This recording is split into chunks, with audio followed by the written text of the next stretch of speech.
રાજકોટ મહાનગરપાલિકા દ્વારા ward number 14ના Liludi વોકડી વિસ્તારમાં કરવામાં આવેલા સર્વેમાં આજી નદીના કાંઠે આવેલા 600થી વધુ મકાન જર્જરિત અને ભયગ્રસ્ત હોવાનું સામે આવ્યું છે।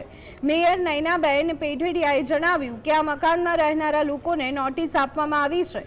ચોમાસામાં તેમના માટે સરકારી શાળાઓ અને અન્ય સ્થળોએ રહેવાની વ્યવસ્થા કરાશે।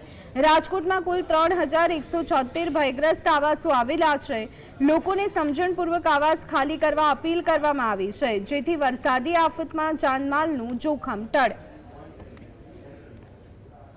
રાજકોટ મહાનગરપાલિકા દ્વારા આ વિસ્તારને સર્વે કરવાની કામગીરી ચાલુ છે।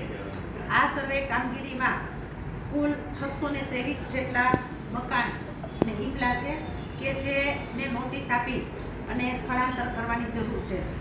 દર વર્ષે જ્યારે ચોમાસું હોય અને પૂર આવતું હોય એવી પરિસ્થિતિ આ લલુડી વોકડીની અંદર સર્જાતી હોય છે, ત્યારે આ વિસ્તારની અંદર જે ભયગ્રસ્ત મકાનો છે એવા પરિવારોને સમાજની વાડી અથવા કોર્પોરેશનની શાળાઓ અને કોઈ પાર્કિંગની વ્યવસ્થા હોય તો ત્યાં એ લોકોને ખસેડવામાં આવે છે।